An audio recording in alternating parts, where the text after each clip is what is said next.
कल last class में क्या हो गया था? इंट्रोडक्शन चल रहा था क्या? अच्छा अच्छा।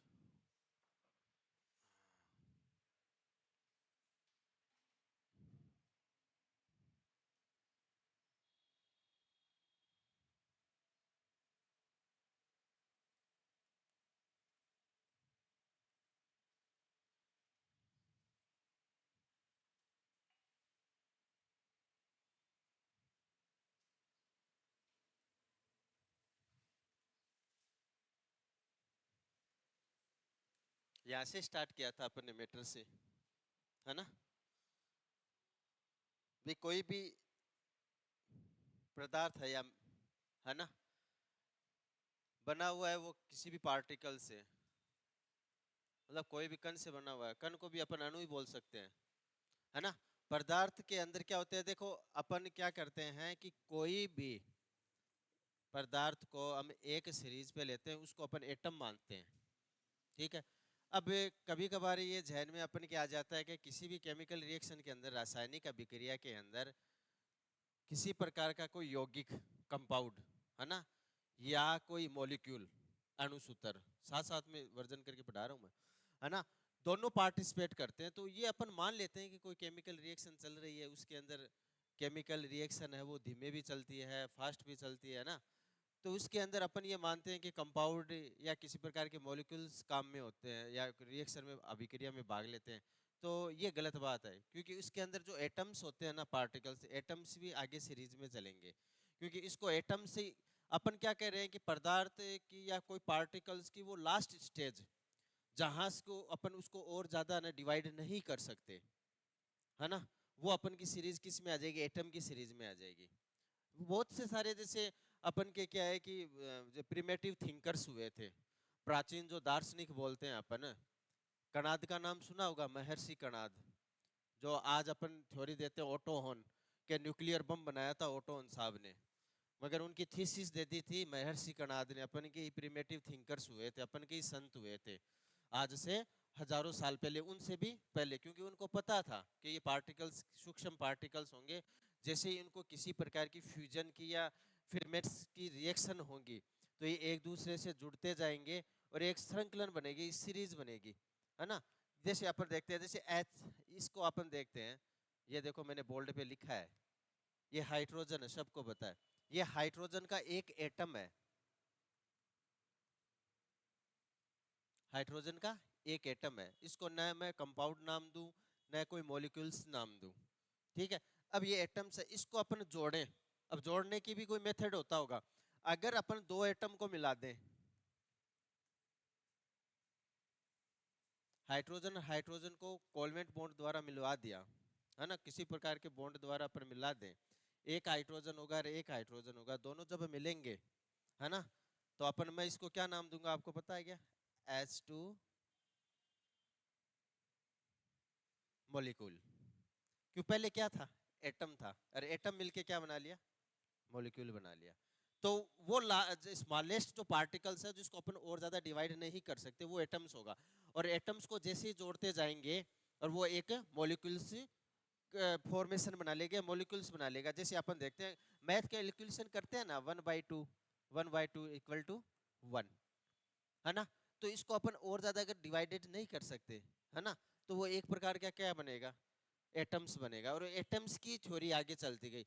अब इन एटम्स को अपन ने अभी बोला था कि कोई थिंकर था, उसने क्या किया, इसको अलग अलग प्रकार के थिंकर्स थे, उन्होंने अलग अलग अपने ही शब्दों में उनको व्यक्त कर दिया।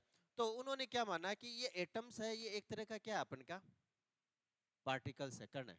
जैसे रदरफोर्ड ने अल्फा बीटा पे गामा पे क्या है प्रहार किया था, अपन रदरफोर्ड मॉडल पढ़ेंगे, उसमें आएगी ये बातें सभी। कुछ चीजें ऐसी होती है कि अपन उसको फॉरवर्ड कर रहे हैं, वो वापस अपनी ओर आएगी, तो ये सब रदरफोर्ड की बातें थी। तो जैसे ये कण था ना, इस कण को उन्होंने कंसेप्चुअली दिया था किसके ऊपर? मैटर्स पे, पदार्थ पे। क्यों? अब अपन पदार्थ पर आगे, क्योंकि डीपली अगर अपन कुछ चीजों को पढ़ते हैं ना, तो इसमें ये आ जाता है कि अब अपन कण पे आगे, पदार्थ पे आगे। अब पदार्थ का क्या हुआ? अब आप बोलोगे सर, आपने अभी तो बोला कि मैटर बोल रहे हो, आप पदार्थ बोले हो, किसी भी अवस्था में हो सकता है।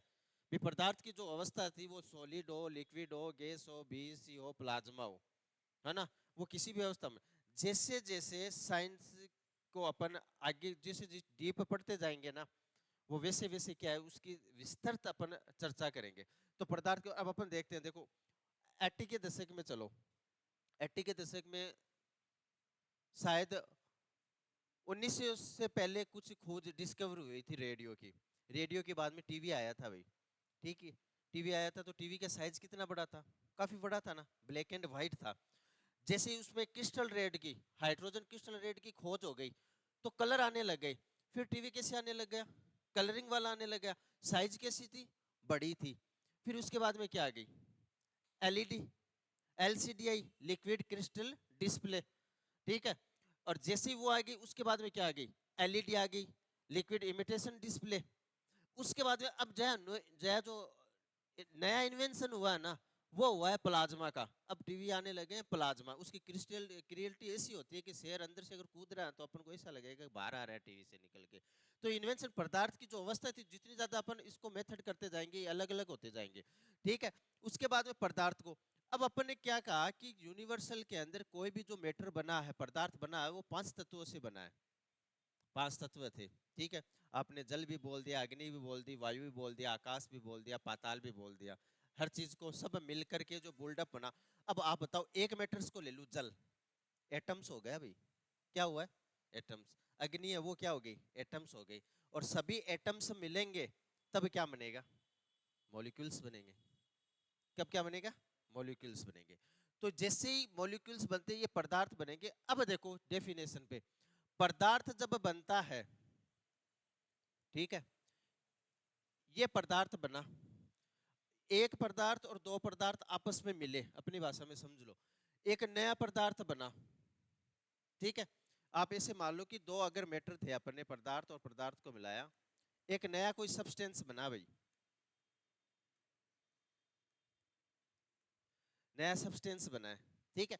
अब इस नए सब्सटेंस में आप ये देखो कि इसकी जो भौतिक अवस्था है भाई, फिजिकल अवस्था का मतलब क्या होता है कि अपन उसको देख के बता सकते हैं। ये दीवार है, इसके ऊपर व्हाइट पेंट किया हुआ है, ये अपन की जैसे बल्ब हो गया, ये एडजस्ट फैन है, ये वॉच है, ये डिस्प्ले। आप क्या कर रहे हो, इसको देख करके, छू करके महसूस कर सकते हो इंद्रिय द्वारा कि अपन को ये कब किस में कंटिविटी आएगी, फिजिकल में आएगी, यानी भौतिक अवस्था। अगर कोई पदार्थ बना है, अगर उसकी भौतिक अवस्था में कोई अगर फर्क नहीं हुआ है, आप उसको तोड़ मरोड़ कैसे करते, तो प्लेन पेपर है, उस पेपर को अपन ने क्या कर दिया, एक सर्किल बना दिया, उसकी चेंज हुई क्या अवस्था, कुछ नहीं, वो नहीं भौतिक अवस्था है। उसकी जो शेप है ना वो थोड़ी सी चेंज हो गई। अगर मैं चाहूं तो उसको वापस क्या हो गया, बंद है क्या, एक मिनट रुको।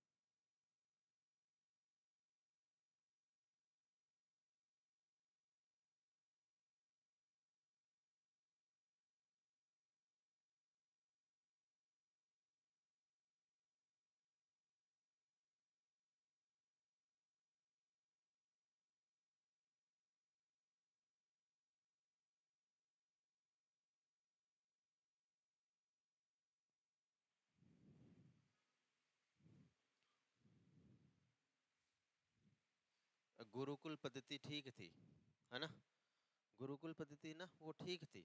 उसमें पढ़ाई का क्या होता था, मेथड एक होता था रटंत प्रणाली, है ना, 4 वेद, है ना, और क्या बोलते हैं, 17 उपनिषद, नहीं नहीं, 4 वेद, 17 पुराण, 108 उपनिषद, इतने ही होता था तामझाम। आचार्य बन गया, शास्त्री बन गया, पीजी कर ली, वो कर ली। उनका एक काम था कि कंदमूल खाते थे वो लोग। कंदमूल का मतलब लाइटली भोजन हो गया, है ना, लाइटली भोजन खाते हैं तो फिर नींद नहीं आती है। और क्या करते थे, उनको एक ही काम था कि आपको रटना है, रटंत प्रणाली है आपकी। तो वो क्या कर लेते, उनका सही ढंग से अनुवाद हो सही ना हो। आपने देखा होगा कभी कभार अपन इस प्रकार के कोई धारावाहिक या कोई सीरियल देखे, उसमें वो सेंस करते ही बोलेगा। अब उसको बाय द वे कोई खड़ा होकर क्वेश्चन कर ले कि महाराज इसका आंसर बताओ, मतलब हिंदी में इसको कन्वर्जन करो, तो वो भी थोड़ा सा दिक्कत होगी। जैसे जैसे टाइम निकलता गया ना, अब वो सिस्टम हो गया है पूरा का पूरा खत्म। जैसे रेलवे की तैयारी करने वाले बच्चे हैं, उसमें अभी तक रेलवे ने जो सिलेबस के अंदर कोई बदलाव नहीं किया है ना। आप क्या करोगे कि वन लाइनर क्वेश्चन आ रहे हैं। मगर जो सीईटी की तैयारी करेंगे ना, इस बार अधीनस्थ बोर्ड ने क्या किया, पूरा पैटर्न ही चेंज कर दिया है। पैटर्न चेंज क्या करेंगे, एक क्वेश्चन डालेंगे, ठीक है। क्वेश्चन कैसा डालेंगे कि अपन इतना पढ़ दिया ना, तो उसके अंदर कोटेशन डाल देंगे 4, या एक कोटेशन डाल दिया कि जैसे मान लो कि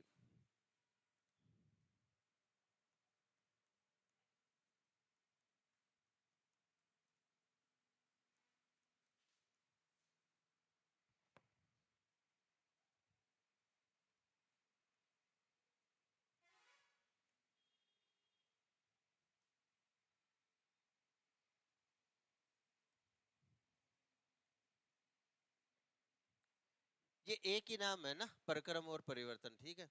एक तो ये लिखा है ना असेसमेंट में ना,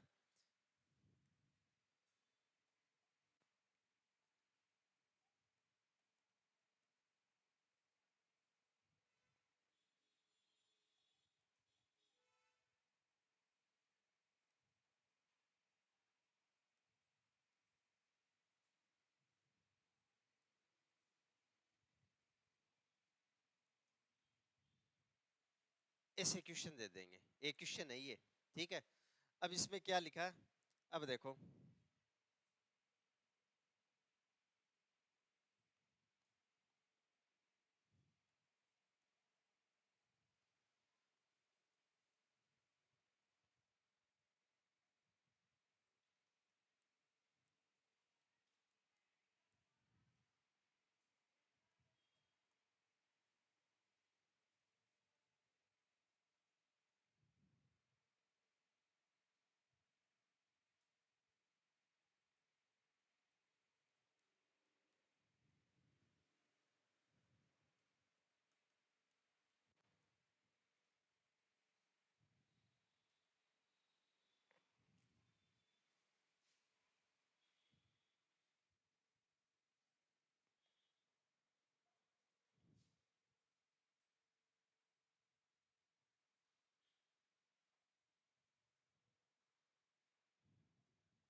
इस प्रकार का कोई क्वेश्चन बना देंगे।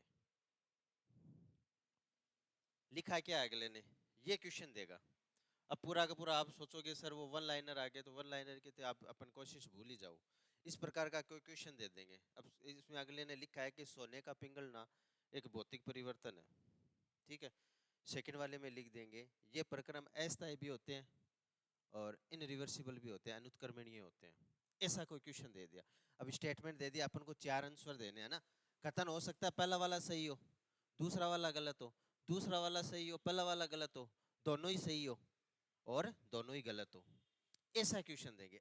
अब बच्चे को क्या करना पड़ेगा, ये पूरा का पूरा जब तक कंसेप्ट क्लियर नहीं होगा तब तक बच्चा जवाब नहीं देगा। पहले तो क्या करते थे, डायरेक्ट डाल दिया एक रासायनिक अभिक्रिया किसे कहते हैं, कोई भी एक उदाहरण दे दिया, या भौतिक परिवर्तन है ना, ऐसे लिख दिया भौतिक परिवर्तन का उदाहरण लिख देंगे 3-4, ठीक है।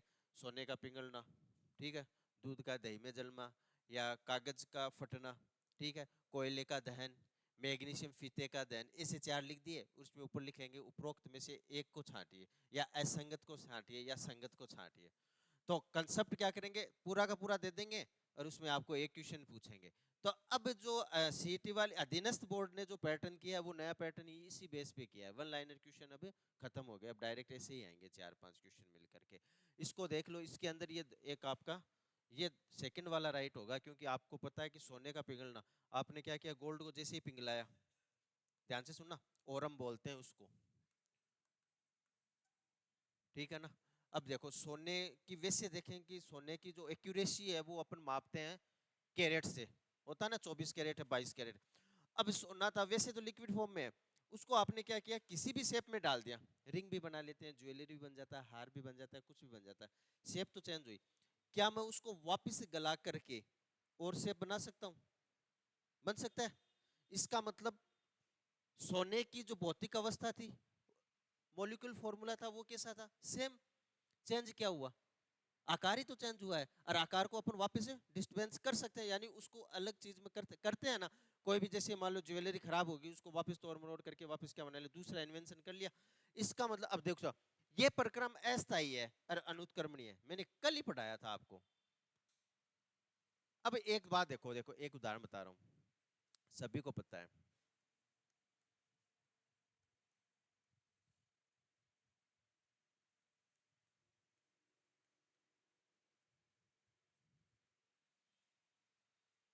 कार्बन को जलाया है मैंने, किसकी प्रेजेंस में, किसकी उपस्थिति में, ऑक्सीजन की उपस्थिति में। क्या बना? CO2। CO2 को अपन बोलते हैं कार्बन डाइऑक्साइड। अब मेरे को बताओ, क्या आप CO2 से वापस कार्बन और ऑक्सीजन बना सकते हो? बन सकता है क्या? नहीं बन सकता। इसका मतलब ये एक ही और रिएक्शन हुई, एक और रिएक्शन हुई। अब ये जो प्रक्रम बना है स्थायी बन गया ये। भाई मैं यहाँ पे अगर अनस्टेबल लिखता है यहाँ पे, अगर इससे अगर बनता, चलो एक और दे देता हूँ एक उदाहरण, अब समझ में आ जाएगा।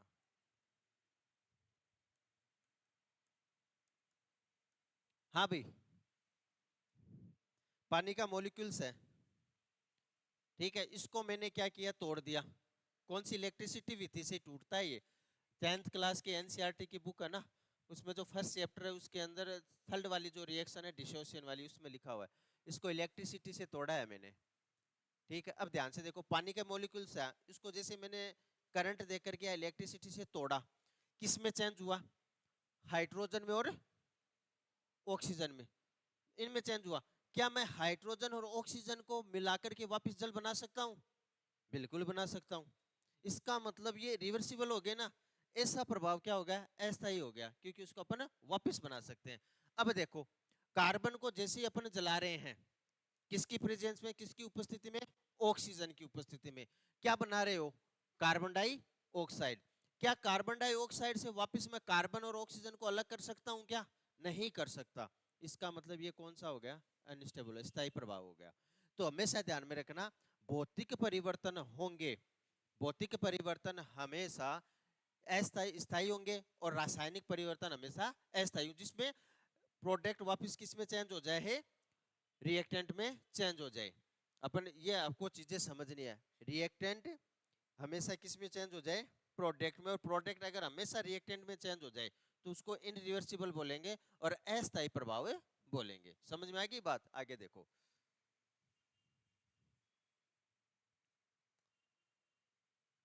चलो इसका अपन तो एक बार रफ ही कर लेते हैं।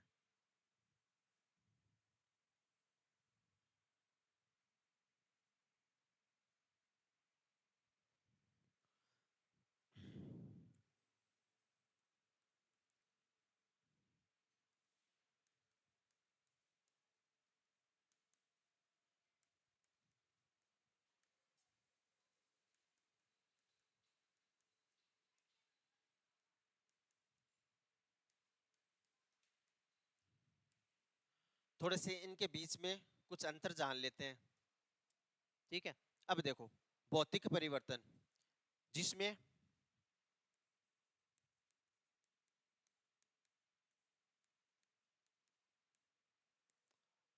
अणुसूत्र क्या होंगे? समान होंगे भी। और इसकी जो शेप होगी, अब देखो, एक भौतिक परावस्था में ये चीजें भी और जान लेना आप।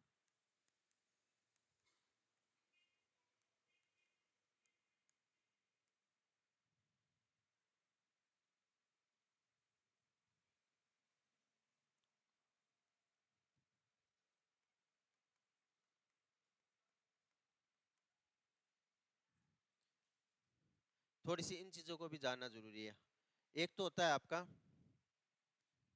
वॉल्यूम, इसको वॉल्यूम बोलते हो आयतन को।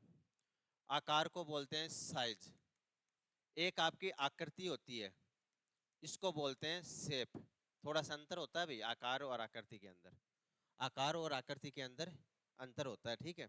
तो थोड़ा कंफ्यूज मत होना। अब देखो, आप बोल रहे हो सर पदार्थ की तीन अवस्था होती है, सॉलिड, लिक्विड और गैस, ठोस, द्रव और गैस।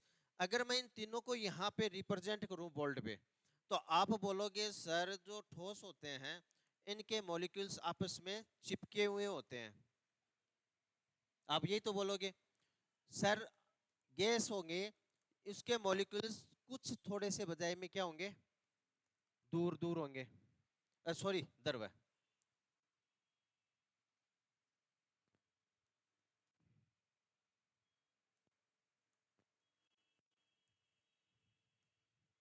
ठीक है। और फिर मैं लिखूंगा गैस।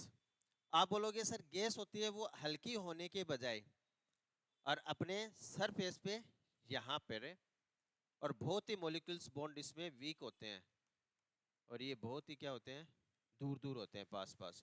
जैसे अपन ने इसको स्पंज को किया, ठीक है, स्पंज को जैसे नॉब्स को ऑन करते हैं, ये तुरंत बाहर निकल आती है, और तुरंत बाहर निकलेंगी तो इनके मॉलिक्यूल्स के बीच में इस प्रकार के वाइव्स होते हैं, जिससे ये अपन को बहुत ही हल्की और ठंडी महसूस होती है। कोई भी गैस देख लो, परफ्यूम्स होते हैं ना, परफ्यूम्स अपन जैसे स्प्रे करते हैं, इनके बीच में गैप बिटवीन बहुत ज्यादा है, इंटरमोलिकुलर फोर्स बहुत ज्यादा होते हैं इनके बीच में, तो ये आसानी से क्या होते हैं, हल्के होते हैं।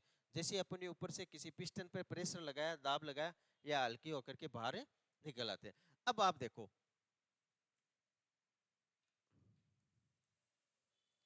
ठोस पे आओ, सॉलिड है, ये सॉलिड पेन है, इसको मैं तोड़ूं, ठीक है, इसमें कुछ शेप में कुछ फर्क हुआ क्या?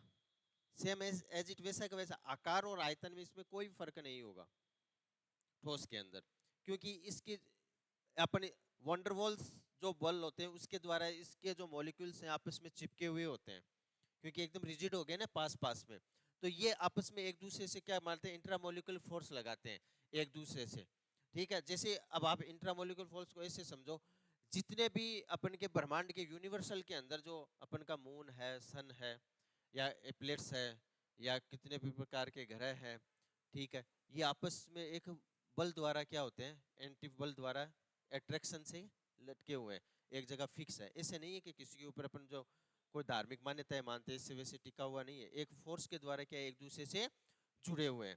तो ये भी क्या करते हैं, इनके ऊपर भी बहुत कम मात्रा में फोर्स लगता है, तो ये भी आपस में चिपके हुए रहते हैं। तो इनके देख लो आप, हमेशा ध्यान में, ठोस होगा ना, ठोस सॉलिड कोई भी मैटर हो, उसके आकार और आयतन में किसी प्रकार का कोई परिवर्तन होगा नहीं, ठीक है, क्योंकि वो जैसे अब इसमें मैं इसको तोड़ दूं, बीचों से तोड़ दिया, तो इसमें कुछ फर्क हुआ क्या? वापस चिपका भी सकते हैं, एज इट सेम बनेगा। और इसको मैं किसी भी पात्र में डालूं, ठीक है, अगर कोई भी है, जेब में डाल दिया, पॉकेट में डाल दिया, कहीं पर भी, इसका कोई भी स्विचबल नहीं होगा, चेंजेस नहीं होगा। जैसे द्रव्य को देखो आप, अब देखो आकार और आयतन, आकार तो इसका फिक्स रहेगा, दूध है, मिल्क है, कुछ भी है। आयतन में क्या हो जाएगी, चेंजेस हो जाएंगे। कैसे? दूध को अगर एक गिलास में डाला, शेप कैसी आ गई, गिलास जैसी। और दूध को अगर मैं किसी थाली के अंदर डालूं, तो उसकी शेप कैसी होगी, थाली जैसी। और दूध को अगर किसी बॉल के अंदर डालूं, ठीक है, तो आकार उसकी क्या हो गई, इसका मतलब क्या हो गया, इसके अंदर आयतन क्या हो जाएगा, इसका अनफिक्स्ड रहेगा। उसके बाद गैस, आकार और आयतन दोनों ही डिस्पेट्स होते हैं इसमें। आकार और आयतन का मतलब, अब आप बताओ, कोई भी जैसे गैस होते हैं अपन के घर के अंदर, जो एलपीजी होता है, आपने देखा होगा, कोई भी गैस ही फॉर्म में चीज देख लेना, उसके अंदर आप अगर उसको उठा के देखोगे, आपको हमेशा लगेगा कि जो मिड वाला, बॉटम वाला आपको खाली मिलेगा। आपको ऐसा लगता है ना, गैस क्यों हल्के होने के बजाय कहाँ होगी, वो सरफेस में ऊपर होगी। जैसे ही उसके ऊपर, पिस्टन के ऊपर अपन प्रेशर डालेंगे बाहर से एटमॉस्फेयर में, गैस हल्की होने के कारण क्या होगी, बाहर निकलेगी। तो आप हमेशा ध्यान में रखना, भौतिक परिवर्तन के अंदर क्या होगे, अणुसूत्र आपके समान, मगर आकार और आयतन में क्या हो जाएगी, अनिश्चितता हो जाएगी।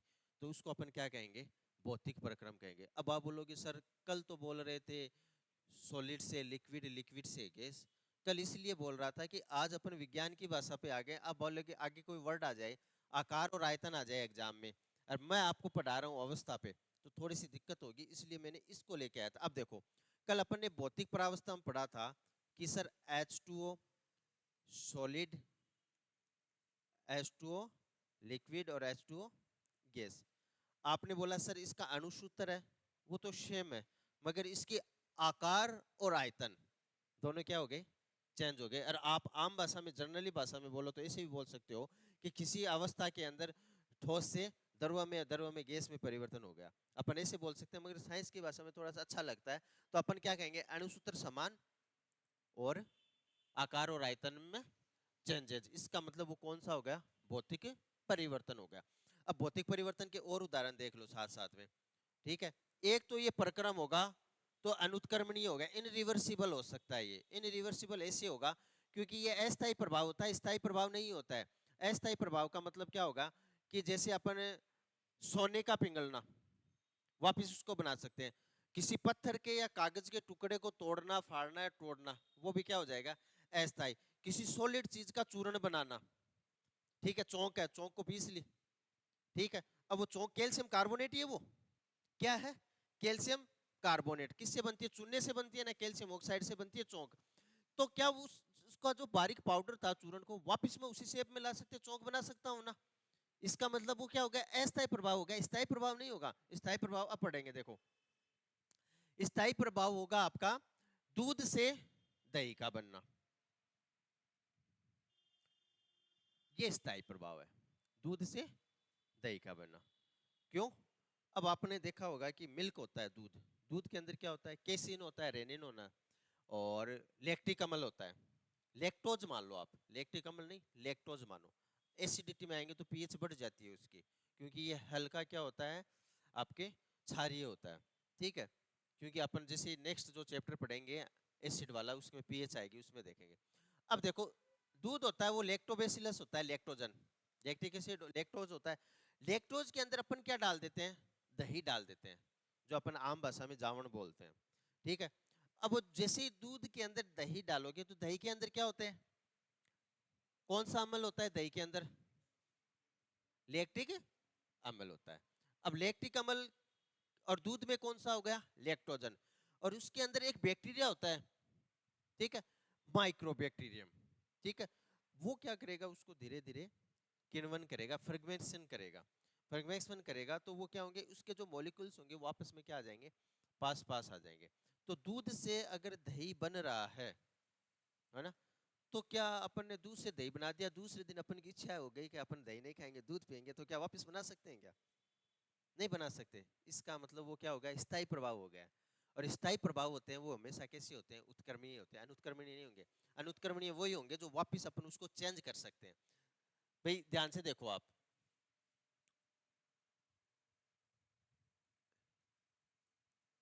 ये रिएक्टेंट है कोई, मतलब ये अभिकारक है कोई, ए और बी, ठीक है। इसको जैसे ही अपन ने चेंज किया, किसमें, प्रोडक्ट में चेंज हो गया, ये कोई केमिकल रिएक्शन कर ली होगी। स्थायी प्रभाव और बताऊंगा मैं आपको, मैं भूल नहीं जाऊं कहीं। अब देखो ए और प्लस बी, ठीक है, जैसे ये किस में बना, ए बी में बना। अगर ए बी वापस ए प्लस बी में बन जाए, विज्ञान की भाषा में बाद में बताऊंगा, ए बी अगर वापस ए प्लस बी में बन जाए, अभिकारक उत्पाद में चेंज हो गया, और उत्पाद हमेशा वापस अभिकारक में चेंज हो जाए, तो ये प्रभाव हमेशा कैसे होंगे, अस्थायी होंगे, अनुत्क्रमणीय होंगे। फॉर बैकवर्ड बोला था ना मैंने कल, यानी कि उत्पाद से वापस किस में आ रहा है, वापस अभिकारक की तरफ मतलब इसका मतलब। अब देखो स्थायी प्रभाव में क्या होगा, एक एरोगेशन, अभी देखो इसको अनुत्क्रमणीय को अपन ऐसे भी लिख सकते हैं, दोनों तरफ से चल रही है अभिक्रिया। अब एक देखो स्थायी प्रभाव, अगर ए प्लस बी और प्रोडक्ट बना रहा है, अगर ये वापस नहीं आए, तो समझ लेना ये प्रभाव कैसा स्थायी प्रभाव है। लोहे पे जंग लगना, रस्टिंग ऑफ आयरन, लोहे पे जंग लगता है, बहुत ही स्लो रिएक्शन होती है, धीरे धीरे लगता है, एक से नहीं लगेंगे, क्यों, Fe है, H2O के मोल लगेंगे, X लगेगा, नमी होगी, ह्यूमिडिटी लगेगी, ऑक्सीडेशन होगा, कल पढ़ाएंगे ऑक्सीडेशन और रिडक्शन उसमें। अब लोहे पे जंग लगना एक रिएक्शन है, तो वो एकदम से स्लो रिएक्शन है। अब आप मेरे बताओ, किसी प्रकार का अगर कोई लोहे का टुकड़ा है, उसके ऊपर अगर रस्टिंग लग जाए, तो क्या वापस अपन उसको वापस न्यू इन्वेंशन बना सकते हैं क्या, नया नहीं, वो क्या हो गया, कोरिजन हो गया, संक्षारण हो गया, वो क्या हो गया, खराब हो गया। ये होती है आपकी स्लो रिएक्शन। एक फास्ट रिएक्शन और बता देते हैं आपको। फास्ट रिएक्शन होती है, सेब होती है एप्पल, घर सब खाते हैं, सबको पता है, डेली लाइफ जो यूज लेते हैं वो एक्सपेरिमेंट आते हैं। सेब को जैसे अपन चक्कू से काटते हैं, उसको थोड़ी देर रख दो आप बाहर, कैसी कलर की हो जाएगी, ब्राउन कलर की। क्यों, ब्राउन कलर की ऐसे हो गई, क्योंकि सेब में होता है मेलिक एसिड, है ना, मेलिक एसिड होता है, तो वो क्या करता है, वातावरण से, एनवायरमेंटल से ऑक्सीजनेज हो जाता है, क्योंकि वातावरण से क्या करेगी, उसको ऑक्सीजन अपनी ओर absorb करेगी, और तो सेब का कलर कैसा हो जाता है, ब्राउन कलर का हो जाता है। चलो एक उदाहरण और दे देते हैं, खाने पीने की बातें आ गई तब, चिप्स का पैकेट, चिप्स का पैकेट आते हैं, अपन दुकानदार से बोलते हैं 10 रुपए की लेके आए थे, आई इतनी सी, और वाह भर के दे दी खूब सारी, है ना, क्यों भाई, क्योंकि उसके अंदर क्या होती है, नाइट्रोजन डाल के देते हैं कंटेनर के अंदर। नाइट्रोजन डालेंगे तो नाइट्रोजन क्या करेगी, इनर्ट क्रिया, इनर्ट गैस है, वो किसी से क्रिया नहीं करती है। और जैसे ही अपन ने उसको खोला, ठीक है, बिस्किट का पैकेट हो गया, चिप्स का पैकेट हो गया, आप हवा में रख दो, कुछ देर बाद में नमी पकड़ लेगी। इसका मतलब वो वातावरण से क्या हो गई, ऑक्सीजनेज हो गई। और ऑक्सीजन स्लो रिएक्शन नहीं होती, फास्ट रिएक्शन होती है तुरंत प्रभाव से। और वो चीजें क्या हो जाती है, खराब हो जाती है। घर के अंदर अचार बनाते हैं, सिरका, एसिटिक एसिड, ये डालते हैं, है ना। सिरका अपन साफ सफाई में भी काम में लेते हैं किचन में। उसके अंदर अपन को घर वाले बोलते हैं कि अगर चम्मच से निकालना है, स्पून से, है ना, हाथ मत लगाना। क्योंकि अपन के जो माइक्रो बैक्टीरिया होते हैं वो जैसे ही उसको हाथ में लेके आएंगे, वो तुरंत क्या करेंगे, डिकम्पोज हो गया, ऑक्सीजनेज हो गया, अचार क्या हो जाएगा, खराब हो जाएगा। तो इसलिए आपको ये भी ध्यान में रखना है थोड़ा सा, कि रिएक्शन, जो रिएक्शन वापस प्रभावी हो जाए, है ना, अभिकारक से उत्पाद, उत्पाद से अभिकारक की तरफ आ जाए, तो वो अस्थायी प्रभाव होंगे। और वो भौतिक परिवर्तन ही होंगे, लगभग परीक्षा में, एग्जाम में ध्यान में रख लेना, भौतिक परिवर्तन ही होंगे। सेकंड वाला, जो वापस नहीं होंगे वो स्थायी होंगे, ठीक है। और वो एक प्रकार की उत्क्रमणीय होंगे, अनुत्क्रमणीय नहीं होंगे। आगे देखो, यहां तक समझ में आ गया। कोई चीज अगर घर के अंदर आपके पास में कोई बुक है, कोई गाइड है किसी भी प्रकार के, आप अगर उसमें पढ़ रहे हो, घर जाके इस टॉपिक को पढ़ना, अगर कोई डाउट हो तो कल लाके अपन को कोई भी क्वेश्चन भी बना के ला सकते हो, सर ये क्वेश्चन देखो क्या हो सकता है ना। जितना आप देखोगे ना, तो उससे अपन को ज्यादा क्या है, फिर अच्छा होगा काम। आगे देखो,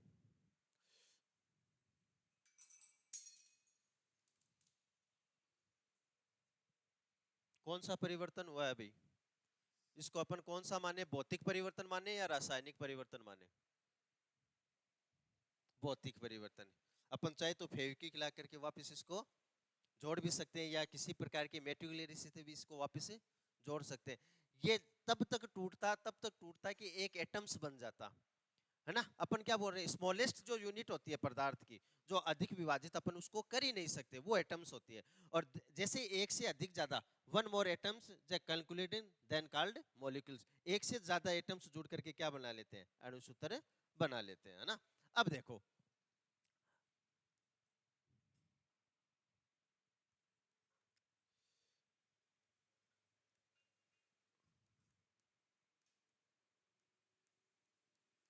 एक छोटा सा वर्ड आ रहा है, अभिक्रिया, रिएक्शन बोलते हैं इसको,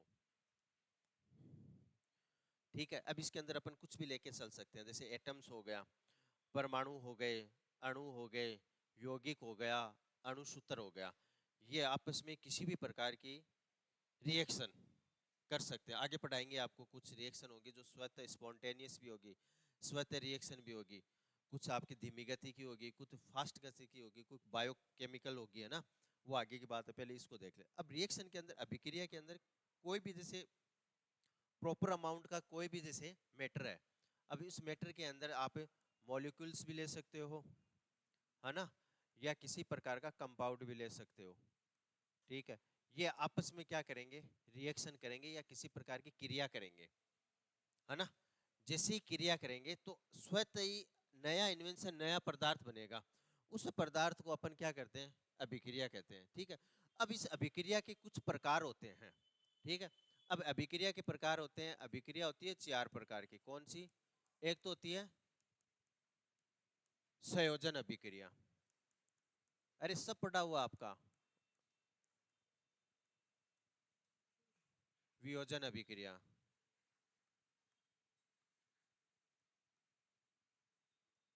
अपघटन अभिक्रिया, संयोजन, वियोजन। अब वियोजन अपघटन तो एक ही बात होगी, चलो आगे लिख देते हैं।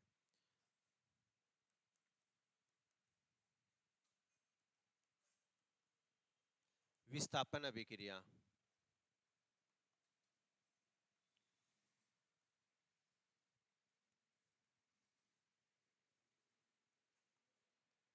द्विविस्थापन अभिक्रिया, इंग्लिश में बोल देता हूं इनको। फर्स्ट ओवरऑल होती है एडिशन,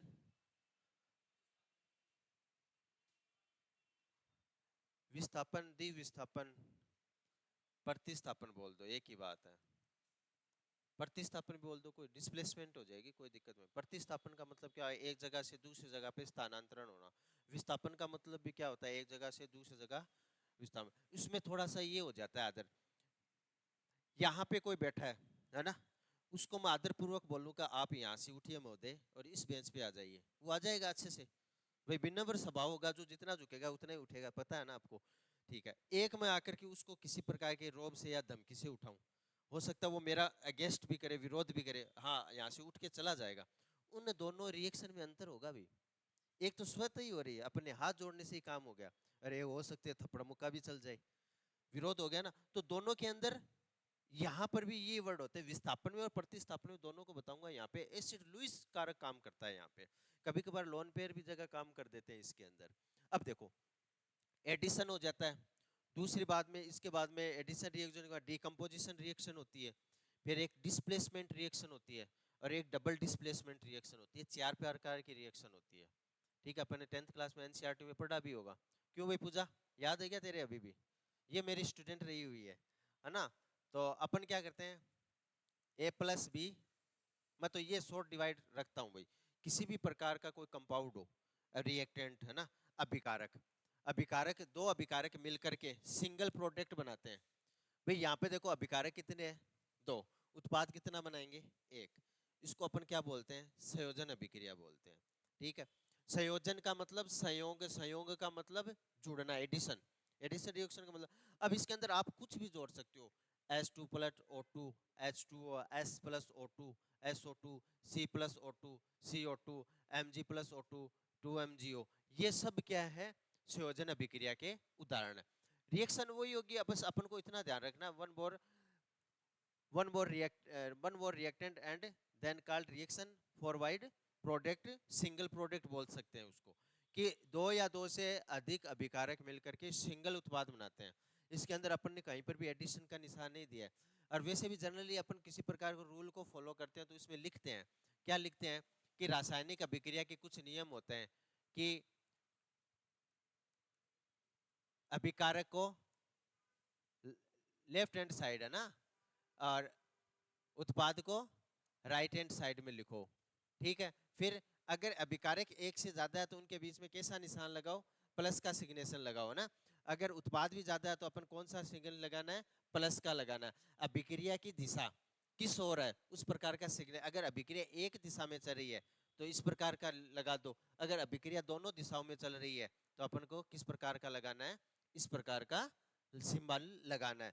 फिर अगर पदार्थ, अगर अभिक्रिया के अंदर कोई सॉलिड, लिक्विड, गैस, कोई अभिक्रिया के अंदर कोई भी मैटर या पदार्थ अगर ठोस है, द्रव है, लिक्विड है, तो उसका सिंबल लगाना है। तो अपन क्या लिखेंगे, सॉलिड, लिक्विड और गैस, इनको रिप्रेजेंट करेंगे। साथ साथ में अगर अभिक्रिया किस प्रकार की हो रही है, अगर उसमें किसी प्रकार के उत्प्रेरक काम में ले रहे हैं तो उस उत्प्रेरक को भी लिखना है। और उत्प्रेरक क्या करते हैं, उत्प्रेरक क्या करते हैं, किसी भी रासायनिक अभिक्रिया की गति को या तो बढ़ा देते हैं या घटा देते हैं, मगर स्वयं क्या रहते हैं, पार्टिसिपेट नहीं करते हैं।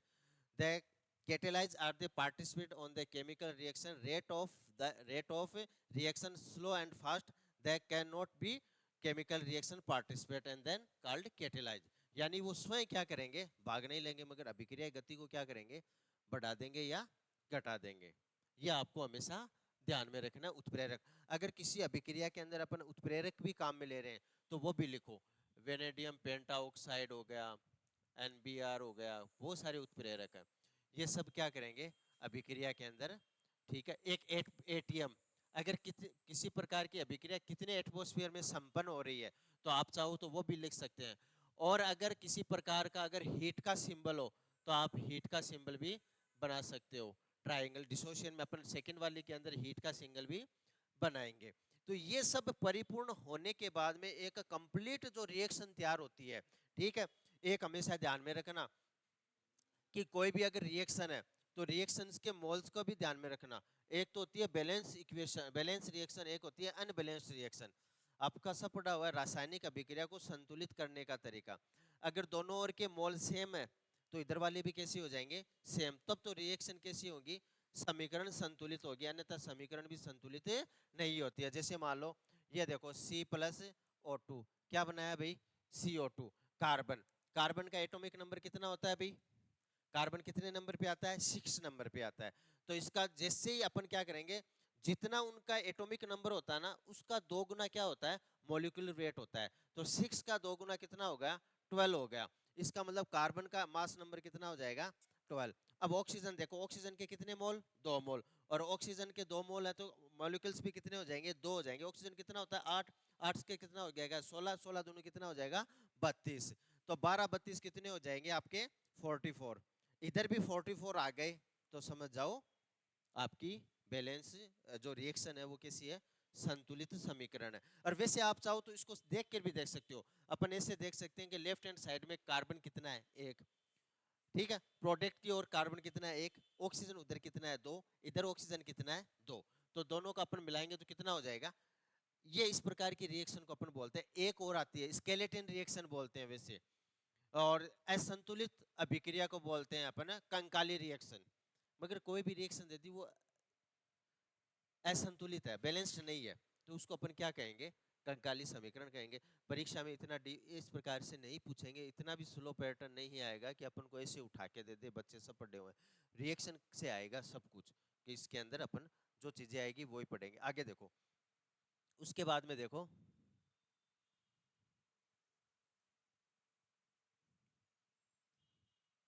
रेलवे कौन कौन कर रहा है तैयारी रेलवे की, 1 2, आप सीटी कर रहे हो क्या, बैंक की, क्या नाम है, खुशबू, यहीं से हो क्या, अच्छा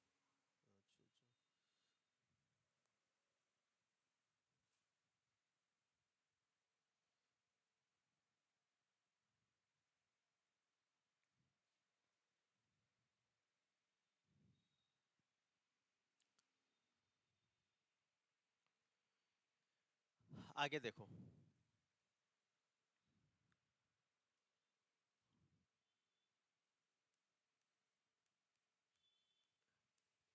संयोजन के बाद में आ जाती है आपकी वियोजन अभिक्रिया। अब इसमें देखो, इसके अंदर जो अभिकारक होंगे ना वो एक से ज्यादा, एक ही होंगे। रिएक्टेंट क्या, रिएक्टेंट आपका क्या होगा, एक होगा। और कितने में टूटेगा, मैनी पार्ट्सों में टूट जाएगा भाई।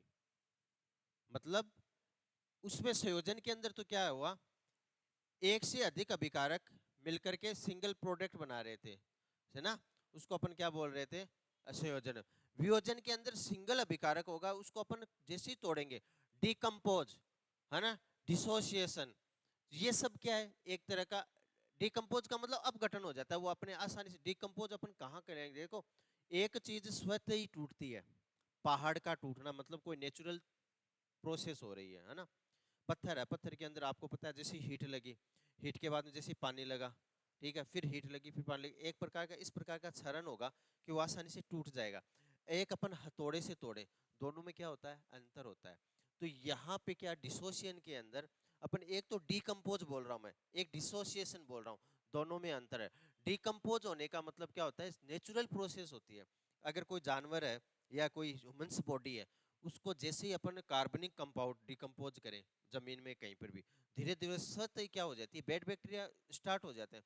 पहले तो गुड बैक्टीरिया होते हैं, वो वैसे बैड बैक्टीरिया क्या करेंगे, धीरे धीरे डिकम्पोज होने लग जाते हैं ना। तो जमीन के अंदर इसमें बहुत सारे बैक्टीरिया होते हैं, तो वो धीरे धीरे डिकम्पोज। एक अपन किसी प्रकार के इलेक्ट्रिसिटी मेथड द्वारा करें। अब जैसे अपन के क्या होता है, बॉडी को अपन के प्राचीन प्रिमेटिव या दार्शनिक यही कह गए कि किसी भी प्रकार की अगर बॉडी होती है तो अपन उसको एक ससम्मान के साथ में उसको डिस्पेस करते हैं, किसी भी धर्म के अनुसार वो जैसे हो वैसे, है ना, करते हैं ना। अब क्या हो गया, धीरे धीरे संसाधन हो गए कम आपके, संसाधन क्या हो गए, कमी हो रही है, लकड़ियां भी कम हो रही है। आज के पेपर में आए थे, कहीं पर कितनी खेजड़ी, 40,000 पेड़ काट दिए, कहीं पर कटे, है ना। तो धीरे धीरे संसाधन कम हो रहे हैं, तो अपन सारा ले रहे हैं किसी भी इलेक्ट्रिसिटी मेथड का, है ना। इलेक्ट्रिसिटी मेथड का लेते हैं ना, जैसे मतलब मशीनें हो गई उसे। जापान वाले क्या करते हैं, वो पानी के अंदर बहुत ही हाई टेम्परेचर पानी को इतना गर्म बॉईल करते हैं, उसके अंदर बॉडी को डाल देते हैं और वो एकदम से गलनी स्टार्ट हो जाती है ना। तो अलग अलग मेथड है इसमें, तो वो प्रोसेस अलग होती है। एक तो नेचुरली चीज हो, और एक अपन बाहर से कोई प्रेशर लगा करके करें, तो डिकम्पोज उसमें अंतर होता है। अब देखो, वियोजन को अपन जैसे ही कोई भी पदार्थ को अपन तोड़ रहे हैं, डिकम्पोज कर रहे हैं, तो इसको कैसे कर सकते हैं, कितने तरीके से कर सकते हैं। तो इसके करने का तरीका क्या होगा, एक तो मैं बोलूं हीट दे करके, एक मैं बोलूं हीट देख करके, हीट को मैं बोल रहा हूं उष्मा द्वारा, हीट बाय हीट, उष्मा द्वारा, ठीक है। एक मैं इसको तोड़ सकता हूं इलेक्ट्रिसिटी द्वारा, यानी विद्युत विधि द्वारा, इलेक्ट्रिसिटी द्वारा इसको बोलते हैं विद्युत विधि। एक मैं इसको तोड़ सकता हूं सनलाइट, सूर्य के प्रकाश के द्वारा। अब मेरा क्वेश्चन एक यहीं से स्टार्ट हो जाता है। चलो जैसे मान लो कोई परीक्षा के अंदर क्वेश्चन आ जाए, अपन की जितनी भी मेडिसिन आती है, सिरप आती है, ये कलर बोतल में क्यों आती है भाई?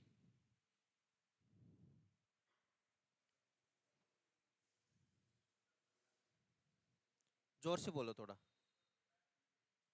अच्छा, और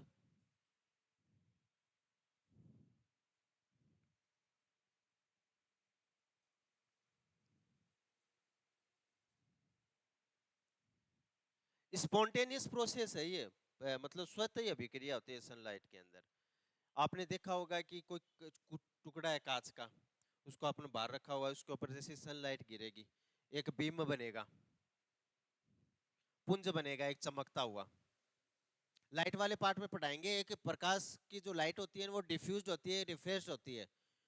डिफ्यूज्ड का मतलब क्या होता है? एक प्लेन मिरर होता है ना, उसके ऊपर जैसे आप लाइट डालोगे वो अपने मार्ग से विचलित हो जाती है, एक फ्लेक्स पड़ता है, कहीं पर भी पड़ सकता है। जैसे क्रैक कांच होगा ना, टूटा हुआ कांच, उसके ऊपर जैसे ही लाइट गिरेगी वो एक जगह बिंब जैसा काम करेगा। देखो ये एक प्लेन है, एकदम से शार्प शीशा है, साफ, इसके ऊपर इंसिडेंस रे, रिफ्लेक्टेड रे, इंसिडेंस रे, रिफ्लेक्टेड रे, इंसिडेंस रे, रिफ्लेक्टेड रे, ऐसा बनेगा, है ना। उसको आप कहीं पर भी घुमा लो, इस प्रकार का फोकस बनेगा ना। मगर एक डिफ्यूज्ड कांच होगा, टूटा हुआ कांच, वो कैसा होगा? ऐसा होगा। अब इसमें देखो, ऐसे रेडिएशन गिरेगी तो वो एक जगह क्या आपको क्या दिखाई देगा? चमकता हुआ दिखाई देगा, बिंब की तरह। तो इसमें क्या हो जाता है, सनलाइट के अंदर कोई भी चीज, जैसे मान लो कि रंगीन बोतल के कारण ये होता है कि अगर व्हाइट कलर होगा तो वो आसानी से क्या करेगी, वाटर के अंदर, बोतल के अंदर कोई भी अगर प्रोडक्ट होगा वो आसानी से उसमें क्या करेगा, रिएक्शन कर लेगा। एक मैं आपको नाम बताता हूँ, आपको खूब सुना हो, मार्स गैस। चलो एक क्वेश्चन बता दो, मार्स गैस का फॉर्मूला क्या है भाई? मार्स गैस का फॉर्मूला क्या है?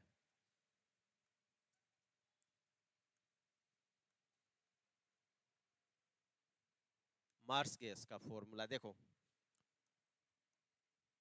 ये देखो, मेथेन, क्या बोलते हैं इसको? CH4। अगले नेक्स्ट पार्ट में आएगा कार्बनिक वाले में, CH4। मेथेन है, ये गैस है, जहरीली गैस है, ठीक है। कैसे बनती है?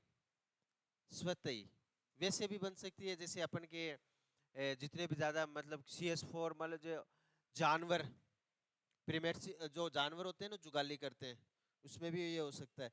ज्यादातर अपन इसको क्या करते हैं, मेथेन गैस होती है दलदल वाले, मार्स का मतलब क्या होता है? दलदल वाला स्थान। जैसे चूरू के अंदर वो जो अपने गैनानी वगैरह है ना, उसके अंदर जैसे घर का जो सीवेज गया पूरा टोटल, प्लास्टिक वगैरह गया उसके अंदर, अब वो एक प्रकार का सीवेज के अंदर क्या होता है, सारा दिन क्या रहता है उसके अंदर? धूप रहती है। वो धूप से क्या हो जाती है, स्पॉन्टेनियस प्रोसेस, रासायनिक अभिक्रिया क्या हो जाती है, स्टार्ट हो जाती है। और स्वतः ही कौन सी गैस बन जाती है? मेथेन गैस बन जाती है। ये जो मजदूर भाई कोई स्वेज के अंदर उतरते हैं ना, फिर दम घुटने से मौत हो जाती है, वो गैस यही होती है, मेथेन गैस। ये प्राकृतिक दहन होता है, इसको मार्स गैस बोलते हैं, ठीक है। अब इसके अंदर देखो, वियोजन का अपन को उदाहरण बैठना है, पहले तो हीट द्वारा देखो आप, उष्मा द्वारा। कल ही लिया था, बड़ा ही शानदार उदाहरण था, कैल्शियम कार्बोनेट का, CaCO3। कैल्शियम कार्बोनेट बोलते हैं उसको, ऐसे इसका सामान्य नाम होता है वो संगमरमर होता है, ग्रेनाइट बोलते हैं इसको।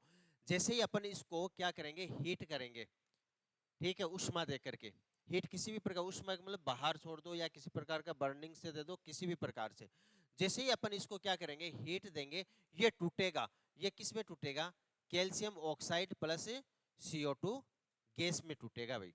ये कैल्शियम ऑक्साइड होता है, उसको अपन क्या बोलते हैं? चूना बोलते हैं, लाइम। ये आपकी क्या है? CO2 गैस है। जैसे ही अपन इसको, अब देखो एक अभिकारक देखो कितना है इसमें, एक, प्रोडक्ट कितना है? एक से ज्यादा, ठीक है। तो इसको अपन क्या बोलेंगे? वियोजन अभिक्रिया बोलेंगे, ठीक है। और इसमें क्या हो गया था, संयोजन में S प्लस O2 क्या बना, SO2। तो इसमें रिएक्टेंट कितने थे, अभिकारक एक से ज्यादा, उत्पाद कितना बन रहा था, एक। अब इसका उल्टा हो गया, ऑपोजिट। यहां पे देखो अभिकारक कितने, एक, और उत्पाद कितना बन रहा है, एक से ज्यादा। ठीक है, कोटेशन परीक्षा में ऐसे भी बोल सकते हैं, आपके जैसे मान लो कि 4 रिएक्शन दे दिया आपको, ठीक है, और 4 रिएक्शन दे करके नीचे, या एक रिएक्शन दे दी और एक रिएक्शन दे करके 4 आपको आंसर दे देंगे, इसमें संयोजन है, वियोजन है, विस्थापन है या द्विविस्थापन है। तो अपन को वहां पे कैरी करना है यही देके कि इसमें हो क्या रहा है ना। तो थोड़ा सा इसको भी और अपन आगे एग्जांपल देखेंगे तो उसमें पता चल जाएगा। दूसरा देखो, इलेक्ट्रिसिटी द्वारा, आइस फैक्ट्री होती है ना, जो बर्फ की फैक्ट्री होती है, उसमें इसको सबसे ज्यादा यूज में लेते हैं। देखो ये क्या है आपका,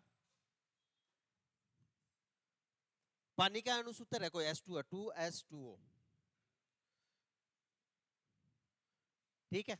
अब इसको अपन क्या करेंगे, बर्फ का टुकड़ा मान लो आप, वैसे भी ये पिघल सकता है एटमॉस्फेयर में, इसको अगर किसी इलेक्ट्रिसिटी द्वारा इसको प्रवाहित करें तो ये अपने मॉलिक्यूल्स में टूटेगा भाई, किसमें, हाइड्रोजन और ऑक्सीजन में। और क्या मैं हाइड्रोजन और ऑक्सीजन को वापस मिला सकता हूं, बिल्कुल मिला सकता हूं।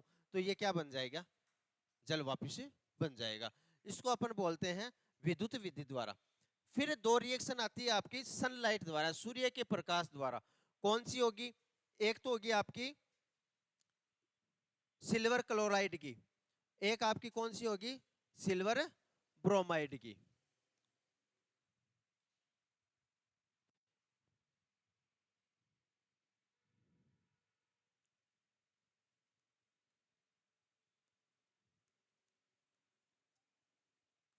ये देखो, अरे नाम से ही पता चल जाता है। अपन बात करेंगे अपघटन की कर रहे हैं, और परिभाषा में क्या बोला था कि अभिकारक तो एक होगा, मगर वो जब टूटेगा ना तो अलग अलग उत्पाद में टूटेगा। अब इसको तोड़ना है अपन को, ब्रेक डाउन करना, तो ब्रेक डाउन कर दो, दिक्कत क्या है। ये इसको जैसे ही अपन तोड़ेंगे, ये Hg में हो जाएगा, ये Cl2 में हो जाएगा, ये Hg में हो जाएगा, या Br2 में हो जाएगा। कहाँ दिक्कत हो गई, बस यही होता है।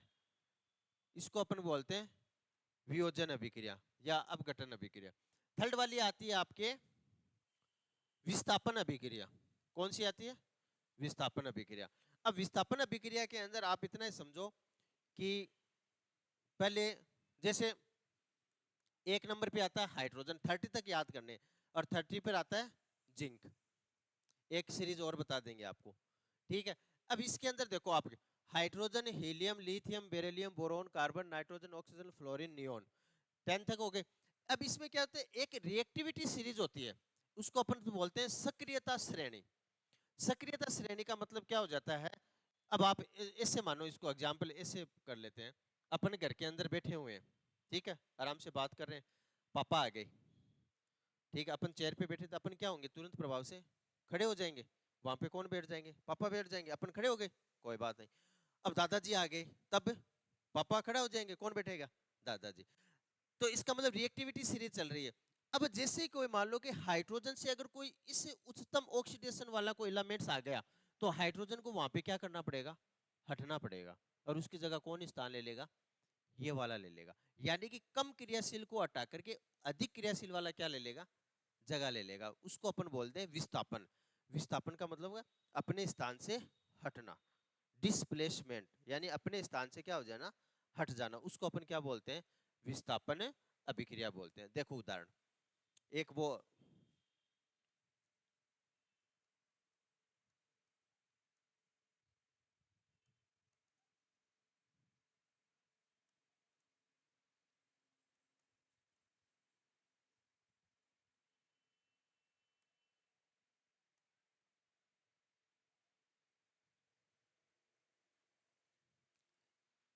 रिएक्टिविटी सीरीज है ये। इसको थोड़ा सा अपन को क्या है याद ही रखना, मैं आपको नोट्स में भी लिखवा देंगे।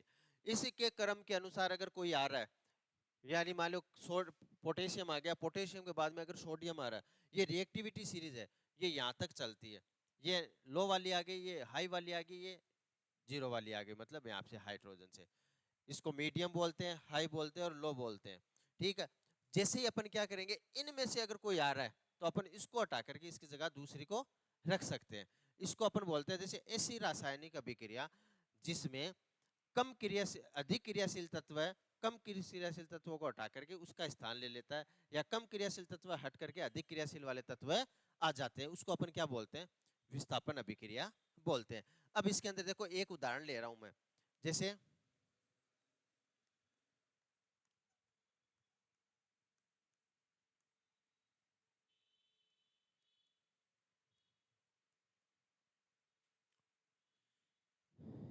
ये देखो, जिंक की क्रिया करवा रहे हैं अपन सल्फ्यूरिक अम्ल के साथ में।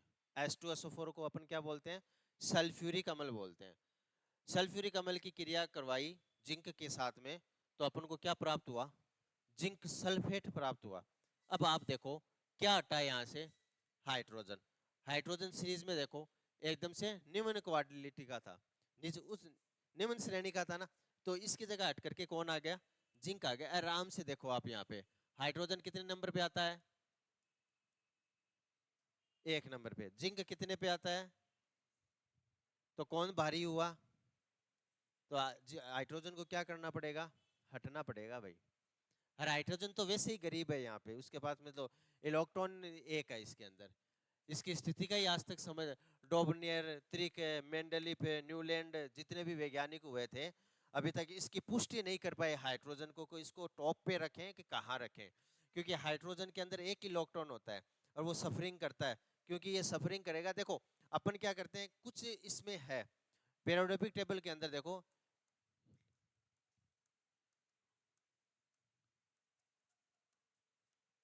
ये देखो, ये जो एलिमेंट्स है ना, helium, neon, argon, krypton, xenon, radon, ये होती है इनर्ट गैसें।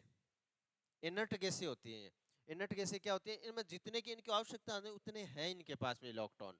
भाई हीलियम 2 नंबर पे आते हैं, इसमें 2 इलेक्ट्रॉन है। ये 10 नंबर पे आता है, इसमें 2 और 8 10 पूरे कंप्लीट है। ये 18 पर आता है, इसमें भी पूरा है। ये 36 पे आता है, इसमें भी पूरे हैं। ये 54 पे आता है, इसमें भी पूरे हैं। ये 87 पे आते हैं, इसमें भी पूरे हैं। मतलब जितने की इनको रिक्वायर्ड होती है ना, उतना है भाई इनके पास में। जितने इलेक्ट्रॉन चाहिए ना उतने इलेक्ट्रॉन है इनके पास में। तो ये क्या है? सब स्थायी है। अब देखो हाइड्रोजन के पास में एक इलेक्ट्रॉन है, और हाइड्रोजन क्या चाहे कि मेरे पास में अगर एक इलेक्ट्रॉन और आ जाए तो मैं क्या बन जाऊं? हीलियम बन जाऊं। फिर मुझे किसी के से क्रिया करने की आवश्यकता नहीं है, मैं तो इनर्ट हो गया। तो वैसे क्या है, हाइड्रोजन तो वैसे इसको टॉप पे रखा है 1 नंबर पे। अब ये क्या करता है? इससे बेचारे से कोई रिएक्शन तो करता है नहीं है, ये कोवलेंट बॉन्ड बनाता है हर किसी के साथ में। तो ये क्या बना लेता है? कोवलेंट बॉन्ड बना लेता है। तो कभी तो क्या बन जाता है? हाइड्रोजन फ्लोराइड बन जाता है। कभी कार्बन के साथ में बना करके क्या बना लेता है? हाइड्रोकार्बन बना लेता है कोवलेंट बॉन्ड के जरिए। अब देखो जिंक की क्रिया करवाई, H2 हटा यहां से, जिंक आया यहाँ पे, H2 गया यहाँ पे। अब एक सिंबल और बताना भूल गया मैं आपको, कोई भी अगर कंप्लीटली रिएक्शन लिखो ना अभिक्रिया, तो उसमें 2 निशान और रखना। देखो एक तो होता है अप, एक होता है डाउन। अगर किसी भी रिएक्शन के अंदर, अभिक्रिया के अंदर गैस बन रही हो, तब तो अपन की गैस क्या होती है? हल्की। तो अपन साइन अप कहाँ रखेंगे? ऊपर की ओर। ये देखो इसमें हाइड्रोजन क्या है? गैस है, तो इसको साइन अप क्या कर दिया? ऊपर की तरफ। एक मैं रिएक्शन पढ़ाऊंगा आपको, डबल डिस्प्लेसमेंट रिएक्शन, द्विविस्थापन अभिक्रिया। उसके अंदर क्या होगा? प्रिस्केप्ट बनेगा। बताऊंगा प्रिस्केप्ट क्या होता है। अवक्षेपण बनेगा। अवक्षेप बनेगा ना, तब अपन को अवक्षेप बनते ही अपन को क्या करना है? एरो डाउन दिखाना है भाई, नीचे की तरफ। अब शेप कैसे बनेगा? एक उदाहरण समझो आप। छोटे बच्चे हैं वो खेल रहे हैं, ठीक है, मिट्टी से। अब मिट्टी के अंदर क्या कर दिया? एक गिलास में मिट्टी डाली, उसके अंदर पानी डाल दिया सॉइल में। अब आपने देखा होगा उस मिट्टी का कलर भी कैसा हो गया? सॉइल जैसा हो गया। पानी का कलर भी सॉइल जैसा हो गया। अब बात हो, वाटर पानी है वो हल्का है, वो कहाँ रहेगा? ऊपर। और मिट्टी कहाँ रहेगी? बॉटम में। तो भारी पार्टिकल्स थे, हेवी पार्टिकल्स थे, वो कहाँ जम गए? बॉटम में जम गए। इसलिए अपन क्या करते हैं? इसको हमेशा एरो डाउन रखते हैं। ठीक है, बाकी क्लास कल।